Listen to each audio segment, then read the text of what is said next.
আমন্ত্রণ জানাচ্ছি প্রিয় দর্শক, মানচিত্র নিয়মিত আয়োজন কথোপকথনের। আহ ঈদ মোবারক সবাইকে। এবং আমাদের সঙ্গে আজকে যুক্ত রয়েছেন আলোচনার জন্য জানিকপের প্রতিষ্ঠাতা চেয়ারম্যান, রংপুর বিশ্ববিদ্যালয়ের সাবেক উপাচার্য professor doctor Nazmul Ahsan Kalimullah. Doctor Nazmul Hasan Kalimullah, আপনাকে স্বাগত জানাচ্ছি এবং অবশ্যই ঈদ মোবারক। ঈদ মোবারক। যেহেতু জি যেহেতু ঈদের পূর্বক্ষণেই বাংলাদেশের বেশ রাজনৈতিক অঙ্গনে একটা তোলপাড় চলছে প্রধান উপদেষ্টার ভাষণকে কেন্দ্র করে। সেই ভাষণে কি কি উল্লেখ করেছেন আহ আপনি নিশ্চয় জানেন। নির্বাচনের টাইম ফ্রেম থেকে শুরু করে করিডোর ইস্যু, বন্দর ইস্যু, আরো নানান নানান বিষয়ে তিনি কথা বলেছেন। আপনার কাছে আমার প্রশ্ন হচ্ছে যে, প্রথমেই যদি নির্বাচন নিয়ে প্রশ্ন করি, এপ্রিলে যে টাইম ফ্রেমের কথা তিনি উল্লেখ করলেন, কি হবে না হবে আমরা জানি না। সেই সময় নির্বাচন কতটা সুষ্ঠু পরিবেশে হতে পারে, কিন্তু তার এই বক্তব্যের উপরে রাজনৈতিক দলগুলো কতটুকু আস্থা রাখতে পারে, অথবা আপনি একজন রাজনৈতিক বিশ্লেষক হিসেবে কতটুকু আস্থা রাখছেন? ধন্যবাদ। দেখুন, আমরা যখন স্কুলে পড়তাম তখন এপ্রিলের 1 তারিখে আমরা খুব মজা করে এপ্রিল ফুল করবার চেষ্টা করতাম সবাইকে। অর্থাৎ এপ্রিল মাস হচ্ছে বোকা বানানোর মাস। এবং এর সঙ্গে কোনো কোনো ইসলামী পণ্ডিত আবার মুসলিম নিধনের বিষয়টাও নিয়ে আসে। এখন যেহেতু প্রফেসর ইউনূসের ধর্মান্তরিত হওয়ার একটা বিষয় ফোরফ্রন্টে চলে এসছে, যখনই আপনি পাবলিক লাইফে আসবেন আপনার পার্সোনাল কোনো বিষয় আর থাকবে না। Public figure, public man. তো তিনি ভেড়াকে যখন বিয়ে করেছিলেন শর্ত সাপেক্ষে, অর্থোডক্স খ্রিস্টান হয়ে, আমার জানা মতে, এবং বাংলাদেশবাসী বলুন বিশ্ববাসী বলুন কেউ তাকে কখনো হজে যেতে দেখেনি। এবং এবার একটা সুবর্ণ সুযোগ ছিল, যেহেতু তিনি রাষ্ট্রীয় দায়িত্বে আছেন, সেই কারণে সরকার প্রধান হিসেবে তার নেতৃত্বে যদি একটি হজ কাফেলা যেত তাহলে জনগণের সকল সন্দেহ দূরীভূত হতো। কিন্তু তিনি তা পরিহার করলেন। তার বদলে না হোক, অ্যাংলিকান তিনি তো নামাজ চার্চের আদায় যিনি করছেন, প্রধান, তিনি তো ঈদের জামাত আদায় করছেন। দেখুন, আমরা ফরজের খবর নাই, তিনি আপনার ওয়াজেব নিয়ে টানাটানিতে ব্যস্ত। সেটি অন্য বিষয় এখন। তার মানে আপনি বলতে চাচ্ছেন যে তিনি এপ্রিল ফুল করবেন, এবং রাজনৈতিক দলগুলো 12 দলীয় জোট এরকম একটি বক্তব্য দেখুন, দিয়েছে যে এপ্রিলে এপ্রিল এটা ফুল কিন্তু করবেন তিনি। আমার আমার বক্তব্য নয়, 12টি দলের পক্ষ থেকে ঠিক এই টার্মটি ব্যবহার করা হয়েছে, যে তিনি এপ্রিল কিন্তু ফুল আপনি কি করতে মনে করেন, চলেছেন। একজন রাজনৈতিক বিশ্লেষক হিসেবে আপনি কি মনে করেন তার উপরে কতটুকু আস্থা জাতি রাখতে পারে, বা আপনি কতটুকু রাখছেন যে না, তিনি দেখুন, যে তার ডিসেম্বরে মুখপত্র নির্বাচনের কথা বলা হচ্ছে শফিক সেটি নাও মহোদয়, হয়, এপ্রিলে তিনি যে প্রতিশ্রুতি দিয়েছেন সেটিও বা কতটুকু আমরা আস্থা রাখবো? দেখুন, আপনার তার মুখপত্র শফিক মহোদয় বারংবার আমাদের বলেছেন, তিনি মানে তার যিনি এমপ্লয়ার প্রফেসর ইউনুস, তিনি এক কথার মানুষ। তিনি বারংবার বলেছেন, একবার জানুয়ারি, একবার ফেব্রুয়ারি, একবার মার্চ, একবার এপ্রিল, একবার মে, একবার জুন। অর্থাৎ জুনের একদিন আগেও তিনি নির্বাচন আয়োজন করবেন না। এই যে ধনুর্ভঙ্গ পণ, সেখান থেকে তাকে কেন এগিয়ে আসতে হলো, এখানেও সূক্ষ্ম একটা রাজনীতি তিনি করেছেন। জামাতের পক্ষ থেকে দাবি করা হয়েছিল এপ্রিলে যাতে নির্বাচন হয়, হুম হুম। এবং তিনি জামাতের সঙ্গে নিজেকে আপনার এই যে কমরেডারিটা দেখালেন, তার মধ্য দিয়ে তিনি একটি বিভেদ বা সীমারেখা টানবার চেষ্টা করেছেন। এবং এই সর্বশেষ যে অবস্থানটি সেটি ব্যক্ত করে কিন্তু তিনি চূড়ান্তভাবে তার নিরপেক্ষতা হারিয়েছেন। তার সরকারের অধীনে নির্বাচন হলে কেউ এই নির্বাচনকে আর গ্রহণযোগ্য বলে বিবেচনা করবে বলে আমার মনে হয় না। আর এটা বিএনপির পক্ষ থেকে যে প্রেস বিজ্ঞপ্তিটি হাজির করা হয়েছে সেটিও কিন্তু তার জন্য খুব ভালো সুখকর বার্তা নয়। আপনার তাৎক্ষণিক যে প্রতিক্রিয়াগুলো আমরা দেখেছি, আমাদের নূর থেকে শুরু করে, প্রিন্স থেকে শুরু করে, আপনার খেলাফত মজলিস থেকে শুরু করে, কম বেশি সবাই কিন্তু নানান রকমের প্রতিক্রিয়া ব্যক্ত করেছেন। তো ফলে এখানে আহ, তার জন্য কিন্তু পথটা কুসুমাস্তীর্ণ আর থাকলো না, এটি কণ্টকাকীর্ণ হয়ে গেল। এবং আমার যথেষ্ট সন্দেহ আছে তিনি এই ডিসেম্বরের আগেই আপনার তার এই রাজাসন থেকে বিচ্যুত হন কিনা। আপনি যদি বলছিলেন যে বিএনপির পক্ষ থেকেও সন্দেহ প্রকাশ করা হয়েছে তার উপরে, আস্থা রাখাতে তারা আস্থা রাখতে নির্ভর করছে না আর কি। তো আহ এখন কি আমাদের জন্য সময়টি আরো জটিল হয়ে উঠলো? এমনিতে ডেফিনেটলি এপ্রিল আপনি নির্বাচন, তিনি যে তারপরে আবার অ্যাংলিকান নিরপেক্ষ চার্চের দাঁড়িয়েছেন। প্রধান রাজা চার্লসের সঙ্গে বৈঠক করতে যাচ্ছেন, সেখানেও কিন্তু তার জন্য রাফ রিসেপশন অপেক্ষা করছে। আপনার কমিউনিটির পক্ষ থেকে যে সম্বর্ধনা দেওয়ার কথা ছিল, সেটা নিরাপত্তাজনিত কারণে ইতিমধ্যে বাতিল করা হয়েছে। তারপরেও একেবারে পেডিগ্রি দেখে আপনার ডিএনএ টেস্ট করে জনা 10 কমিউনিটি লিডারের সঙ্গে একটা বৈঠকের কথা আছে। এখন দেখা যাক শেষ পর্যন্ত সেটাও আয়োজন করা যায় কিনা। এখন এই এটার যে পিছনে কি দেউলিয়ত, শুধুমাত্র এই ধরনের দেউলিয়তের আহ, অবস্থায় এর আগে কোনো সরকার বা রাষ্ট্রপ্রধান পড়েছেন বলে আমার মনে হয় না। সিকিউরিটি ইস্যু এর পিছনে শো করা হচ্ছে? এর পিছনে কি অন্য কোনো পলিটিক্যাল কোনো কারণ থাকতে পারে, বা রাষ্ট্রের অন্য কোনো সমস্যা লন্ডনে?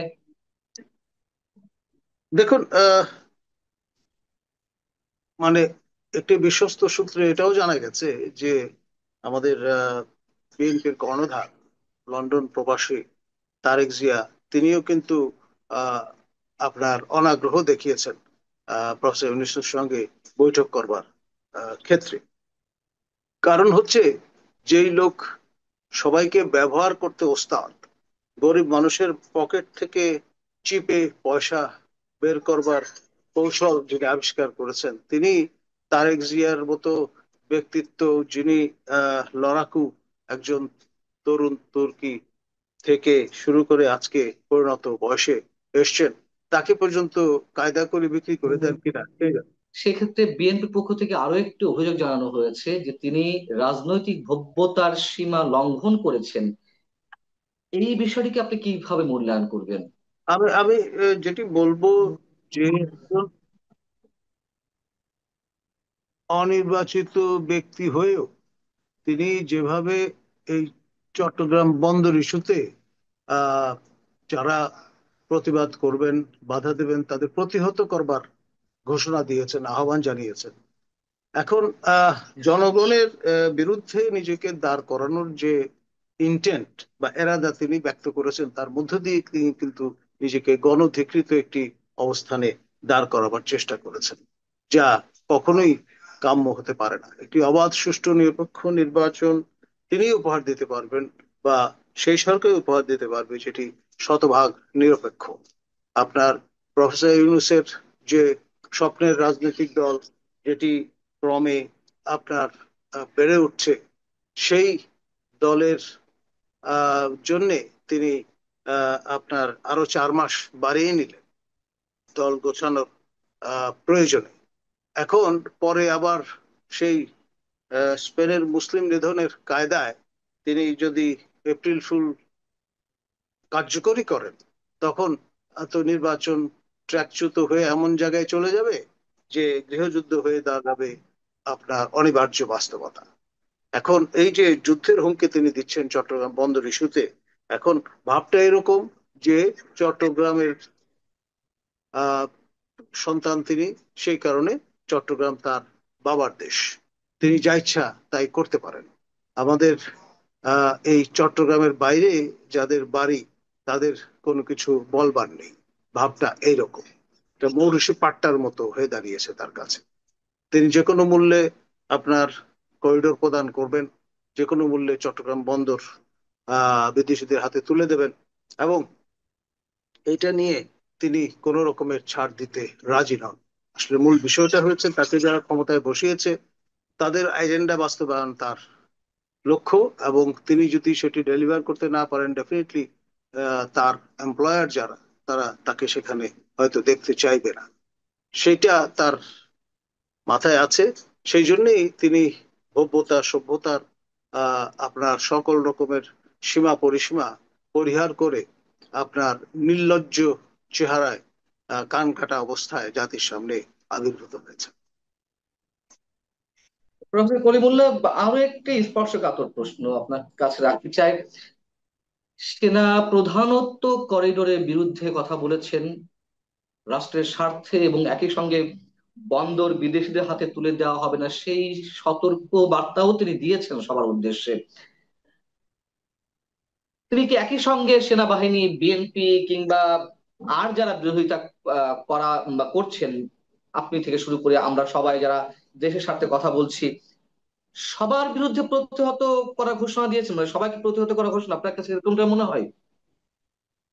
দেখুন, প্রফেসর ইউনূস যেহেতু বিদেশি স্বার্থের প্রতিভূ, সেই কারণে তিনি আহ, আমরা বনাম বিশ্ব এইরকম একটি ব্যাটল লাইন ড্র করবার চেষ্টা করছেন। আমাদের মাননীয় সেনাপ্রধান জেন্টলম্যান পা এক্সেলন, এবং সেই পারিবারিক ট্র্যাডিশন আছে বলেই তিনি কিন্তু আজকে দুপুরে সস্ত্রীক আপনার মাননীয় প্রধান উপদেষ্টার সঙ্গে ঈদের সৌজন্য সাক্ষাৎ করতে গিয়েছেন। এবং তার দিক থেকে ইটস এ গুডউইল জেস্চার। তারপরেও যদি প্রফেসর ইউনূস ট্র্যাকে না আসেন, তাহলে আহ, আসলে সবার জন্যই সেটি হবে আহ, রীতিমতো আহ, অনাকাঙ্ক্ষিত, নাজুক একটি পরিস্থিতি। আপনার কাছে আমার শেষ প্রশ্ন। আহ ঈদের পরে অনেক ধরনের কানাঘুষা চলছে, টার্বুলেন্ট সিচুয়েশন তৈরি হবে দেশে, একটা অস্থিতিশীল অবস্থার মধ্যে বাংলাদেশ যেতে চলেছে খুব শিগগিরই। আপনি কি এমনটা মনে করছেন, নাকি এগুলো সব গুঞ্জন কিংবা রিউমার, প্যানিক সৃষ্টি করার মতন কিছু? দেখুন, আজ পর্যন্ত এই সরকার প্রায় 10 মাস পার করেছে, যাবতীয় যা কিছু বলেছে তাই করেছে। এবং তার উপদেষ্টা পরিষদের পক্ষ থেকে মাহফুজ মহোদয় তো গৃহযুদ্ধের আগাম বার্তা দিয়েই রেখেছেন। সুতরাং এই ঈদুল আজহার পর, এই ছুটির পরে যে সময়টা, সেটি আমার মনে হয় খুবই ঝঞ্ঝা বিক্ষুব্ধ একটি সময় আমাদের অতিক্রম করতে হবে। এবং এই যুদ্ধে হয় প্রফেসর ইউনূস গদিচ্যুত হবেন, এবং আপনার একটি অবাধ, সুষ্ঠু, নিরপেক্ষ নির্বাচন উপহার দেওয়ার উপযোগী একটি নিরপেক্ষ সরকার ক্ষমতায় আসবে, নতুবা আমাদের একটি যেটাকে বলে ইলেকশন ইঞ্জিনিয়ারিং প্রত্যক্ষ করতে হতে পারে। ইলেকশনের নামে দেখা যাবে যে এই 21st সেঞ্চুরির সবচেয়ে বড় ফার্স আমাদের প্রত্যক্ষ করতে হচ্ছে।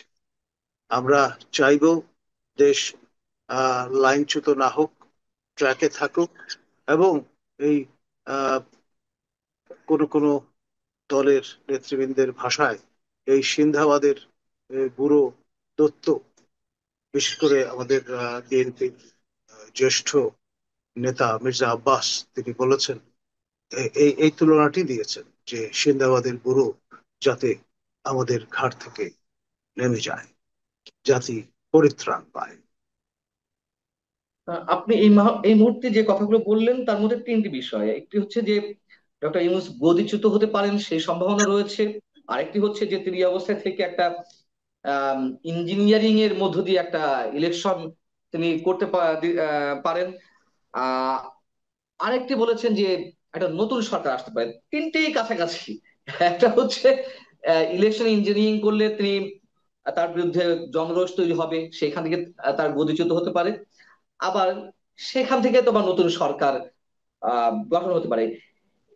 আপনি কি আরেকটু ক্লারিফাই করবেন আমাদেরকে যে কি হতে যাচ্ছে, মানে অদূর দেখুন, ভবিষ্যতে মানুষ শঙ্কার এটি মধ্যে রয়েছে, দ্বিতীয় যদি আমাদেরকে এই দ্বিতীয় ধরনের আলোচনা করতে অন্তর্বর্তী হচ্ছে। সরকার। প্রথম জি। অন্তর্বর্তী সরকার আমাদের একটি সেরা নির্বাচন উপহার দিয়েছিল জাস্টিস শাহাবুদ্দিনের নেতৃত্বে, এবং 90 দিনের মাথায় তারা সমস্ত কাজকর্ম সেরে যে যার বাড়ি ফিরে গিয়েছিলেন। এখন দ্বিতীয় অন্তর্বর্তী সরকার আপনার এই নির্বাচনের দোহাই দিয়ে আপনার একের পর এক বিভিন্ন অজুহাত হাজির করে 10 মাস তো পার করে দিয়েছেন। জি। একজন শিশু ভূমিষ্ঠ হওয়ার জন্য 10 মাসের বেশি সময় লাগবার কথা নয়। সেখানে মনুষ্য সন্তান যেখানে জন্ম লাভ করতে পারে 10 মাসে, সেখানে তিনি কিন্তু একটি নির্বাচন এমন সময়ে করবার ঘোষণা দিলেন যেটি রীতিমতো অসম্ভব। সুতরাং এই রকমের মুখে শেখ ফরিদ বগলি ইট রেখে যার চলা, পথ চলা, তার ব্যাপারে আসলে ন্যূনতম আস্থা কারো থাকবার বা রাখবার কথা নয়। আমরা চাইব তৃতীয় অন্তর্বর্তী সরকার গঠিত হোক এবং জাতি পরিত্রাণ পাক। মানে আপনি বলছেন দ্বিতীয় একটি বিকল্প সরকার গঠিত হোক, তাদের মাধ্যমে নির্বাচনটি হোক, এটাই আপনার প্রত্যাশা। অর্থাৎ একেবারেই নিরপেক্ষতা হারিয়েছেন আমাদের প্রধান উপদেষ্টা। তাতে কিন্তু সিদ্ধান্ত কোনো চাওয়া। সন্দেহ আছে বলে মনে হয় না। জি। এবং তিনি এটা অনেকেই তার বলছেন। যে বক্তব্যগুলো, সেগুলো যদি আপনি একটু ফ্রেমে নিয়ে আসেন, তিনি বলেছেন যে নতুন দলটিকে সময় দেওয়া দরকার। এখন নতুন দল তো তার আশীর্বাদ পুষ্ট দল। এটা নিয়ে কারো যদি সন্দেহ থাকে তাহলে বুঝতে হবে যে আমরা এখনো অপরিপক্ক রয়ে গেছি। তাহলে আমি যদি একটু কনসাইজ করি, আপনার আশঙ্কার জায়গাটি কি এখানে যে তিনি গদিচ্যুত হচ্ছেন, নতুন একটা সরকার আসছে, তাদের অধীনে নির্বাচন হবে, নাকি তিনি আহ, মানে একটা প্রপার ট্রাকে উঠে নির্বাচনটি করতে পারবেন? দেখুন, এটি হচ্ছে সময়ের দাবি। আপনি একবার যখন আপনার জ্যাকেল চেহারাটি দেখিয়ে ফেলেন, তারপরে কারো আর আস্থা থাকবার কথা নয়। এখন তিনি আহ, একটার পর একটা গিমিক হাজির করছেন। এই শতাব্দীর সেরা বাজিকর হিসেবে ইতিমধ্যে নিজেকে প্রতিষ্ঠিত করে ফেলেছে। আর যাই হোক, মানুষ জাদু জাদুকর বা বাজিকরের আহ দ্বারা চমকিত হতে পারে, কিন্তু কখনোই আস্থা স্থাপন করে না। আর এই ব্যাপারে আমাদের ধর্মীয় নিষেধ আছে। এই পবিত্র ঈদুল আজহার দিনে আমি সে বিষয়টাও সবাইকে স্মরণ করিয়ে দেব। বিএনপির সম্পর্কেও নানান ধরনের আলোচনা আছে, যে অনেকে বলেন যে শেষমেশ বিএনপি হয়তো যেদিন নির্বাচন দেবে সেটিই মেনে নেবে শেষমেশ। এগুলো হয়তো স্রেফ হুঁশিয়ারি বা হুঙ্কার ছাড়া হচ্ছে। এই কথাগুলোর কি কোনো বাস্তবতা আছে? দেখুন, বাংলাদেশের সবচেয়ে বড় সক্রিয় রাজনৈতিক দল বিএনপি নানান চড়াই উতরাই পেরিয়ে আজকে এই অবস্থাটায় এসছে। এবং আপনার বেগম জিয়া সবচেয়ে বড় আপনার শ্রদ্ধার আসনটি তিনি তৈরি করতে পেরেছেন আপসহীনতার কারণে। আমার ধারণা তার পুত্র এবং তিনি এই শেষ সময় এসে তাদের যে আপনার ইমেজ, তাদের যে পলিটিক্যাল ক্যাপিটাল, সেটি তারা স্যাক্রিফাইস করবেন বলে মনে হয় না। উম যদিও আমি বলেছিলাম যে শেষ প্রশ্ন রাখছি, তারপরে অনেকগুলো প্রশ্ন করা হয়ে গেছে। এখন সত্যি সত্যি শেষ প্রশ্ন, ডক্টর ইউনূস আসলে কি চান? তিনি কেন এইভাবে তার কার্যক্রম আমাদের সামনে তুলে ধরছেন? দেখুন, তিনি আপনার নানান কায়দায় আপনার তারকে যেই কারণে ক্ষমতায় বসানো হয়েছে, অর্থাৎ আন্তর্জাতিক শক্তি নিচয়ের যেই চার্টার অফ ডিমান্ড, তা ফুলফিল করে এবং পরবর্তী ধাপে উন্নীত হতে চান। আপনার গুতারেস মডেলটা তার জন্য অ্যাপ্রোপ্রিয়েট। গুতারেস মহোদয় আপনার পর্তুগালের পররাষ্ট্রমন্ত্রী ছিলেন, পরে প্রধানমন্ত্রী হয়েছেন, এখন জাতিসংঘের মহাসচিব।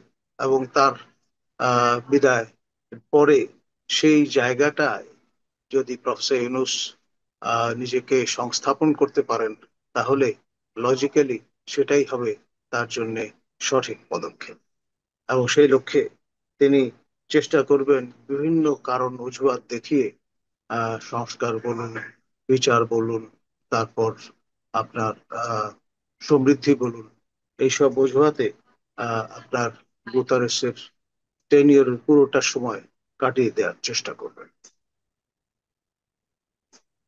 অনেক ধন্যবাদ, অনেক ধন্যবাদ প্রফেসর ডক্টর নাজমুল হাসান করিমুল্লাহ, আমাদেরকে সময় দেওয়ার জন্য। ঈদের এই দিনটিতেও আমাদেরকে খুব অপ্রিয় বিষয়ে কথা বলতে হচ্ছে, এটা আমাদের জন্য দুর্ভাগ্য। আহ তারপরেও আপনাকে ধন্যবাদ আমাদের সঙ্গে যুক্ত থাকার জন্য। ভালো থাকুন। দর্শক, শেষ করছি আমরা। ধন্যবাদ। নিশ্চয়ই আপনার কথা ভাবতে চাই না, ডক্টর নাজমুল হাসান কলিমুল্লাহ বলেছেন যে এর থেকে বেরিয়ে আমাদের পরিত্রাণের পথটি খুঁজে নিতে হবে। সেই পথটি যদি ডক্টর মোহাম্মদ ইউনূস নিজে দেখিয়ে দিতে চান, ওয়েলকাম। আমরা হয়তো তেমনটাই আশা করতে পারি। আমরা নেগেটিভ কিছু উচ্চারণ করতে চাই না। ভালো থেকো সবাই। আল্লাহ হাফেজ।